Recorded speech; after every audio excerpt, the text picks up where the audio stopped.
नमस्कार मित्रांनो, स्वागत आहे तुमचं नेहमीप्रमाणेच आपली मराठी मीडिया या चॅनलमध्ये. इयत्ता चौथी जुनी बालभारती 1992च्या पुस्तकामधून मी तुमच्यासाठी जो धडा आता वाचतोय त्याचं नाव आहे आपले मित्र आणि याची लेखिका आहेत मालती आठवले. चला तर वाचूया आपण आपले मित्र.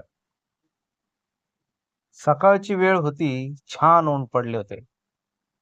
क्रिकेट खेळायला किती किती गंमत येईल, पण खेळणार कुठे हा प्रश्न छोट्या संदीपला सतावत होता.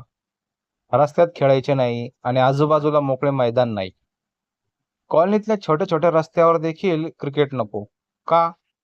तर म्हणे लोकांच्या खिडक्यांच्या काचा फुटतील. ही मोठी माणसे तर किती विचित्र असतात. घराच्या खिडक्यांना काचा लावतातच कशाला? खरे म्हणजे आमच्या घराचे आवार किती मोठे आहे. क्रिकेट खेळायला अगदी योग्य.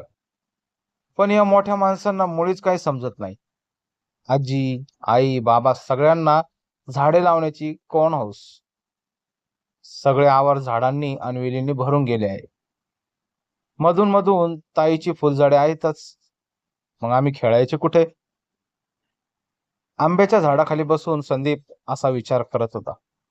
त्याच्या मनात आले, एखादी छानशी कुऱ्हाड मिळाली तर त्या कुऱ्हाडीने सगळी झाडे वेली तोडून मोकळे मैदान करता येईल. त्याला आठवले की घरात एक कुऱ्हाड पडलेली आहे. संदीपने कुऱ्हाड आणली आणि तो प्रथम वेली तोडायला निघाला. वेलींवर रंगबिरंगी फुलपाखरे बसली होती. मधमाशा फुलांतील मध गोळा करत होत्या. आता तो वेलीवर घाव घालणार इतक्यात एक छोटे फुलपाखरू त्याच्या खांद्यावर बसले आणि त्याच्या कानात गाऊ लागले, थांब मुला रे थांब मुला, तोडू नको तू वेलीला. अन्नदात्री ही वेल आमची, बाळे आम्ही तिची छानशी. उगाच का तोडीसी तिला, थांब मुला रे थांब मुला. संदीप चपापला. त्याच्या हातातल्या कुऱ्हाडीची पकड जरा ढिली झाली. इतक्यात एक छोटी मधमाशी त्याच्या कानाजवळ गुणगुणू लागली, वेलीवर जर घाव घालीशी, गंमत होईल तुझी खाशी. गोड गोड मध मिळवायचा कसा तुला रे सांग मुला, थांब मुला रे थांब मुला. संदीपला पटले, खरेच वेली खूप उपयोगी असतात. वेली नकोतच तोडायला, मोठी मोठी झाडेच तोडावीत, म्हणजे क्रिकेटला मोठे मैदान मिळेल.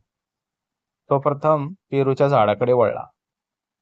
तोच फांदीवर ओढून एक हिरवागार पोपट उडत उडत त्याच्याजवळ आला. तो म्हणाला, अरे मुला, तू हे झाड का तोडतोस? आम्ही छोटे पक्षी या झाडाच्या फळांवर आपले पोट भरतो. तू काय आम्हाला उपाशी ठेवणार? अरे तुला देखील गोड गोड पेरू हे झाडच देते ना, तरी तोडणार तू ह्याला? ठीक आहे बाबा, नाही तोडत पेरूचं झाड, असे म्हणून संदीप आंब्याच्या झाडाकडे वळाला. आंब्याच्या पानाआड दडून बसलेली कोकिळा पुढे आली.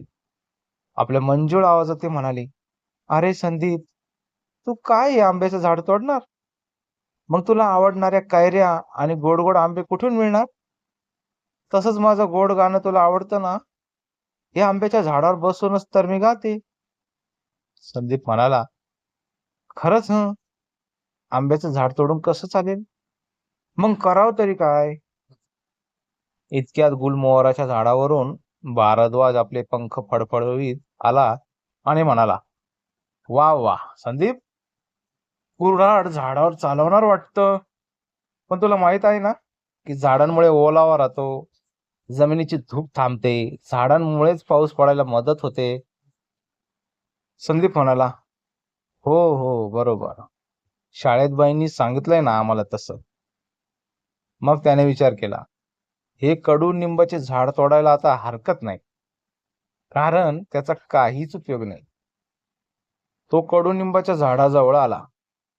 कडुनिंबाची कोवळी कोवळी पाने मोठी छान दिसत होती. छोट्या छोट्या निंबोण्या लटकत होत्या. कडुनिंबाच्या झाडाने संदीपला पाहिले. त्याच्या हातातली कुऱ्हाड पाहिली. ते म्हणाले, मला तोडणार आहेस तू? तोड बापडा. पण तोडण्यापूर्वी एकदा बोलायची संधी देणार का मला? संदीपला वाटले, बिचारे आता शेवटचेच बोलणार आहे, बोलू दे. सांग तुला काय सांगायचंय ते, पण लवकर हं. कडुनिंबाचे झाड म्हणाले, संदीप, तू शाळेत जातोस ना? माणसाला जगण्यासाठी प्राणवायू लागतो, हे माहित आहे ना तुला? हा, हे काय विचारणं झालं? एवढंही माहित नाही काय मला? मग असं पहा संदीप, आम्ही झाडं तुम्हाला प्राणवायू देतो, हवा शुद्ध ठेवतो, सावली देतो आणि आम्हालाच तू मारून टाकणार? संदीपला हे सगळे पटले आणि त्याच्या मनात आले, या सुंदर वेली, ही फुले, फळे आणि शुद्ध हवा देणारी झाडे तोडायची? छे छे, हे तर आपले मित्र. तर मित्रांनो, कसा वाटला सुंदर धडा, सुंदर संदेश देणारा धडा? कमेंट सेक्शन मध्ये जरूर कळवा. कोणाला आठवत असेल कोणाला हा धडा होता, तर त्यांनी आपल्या आठवणी कमेंट सेक्शन मध्ये जरूर सांगाव्यात. धन्यवाद.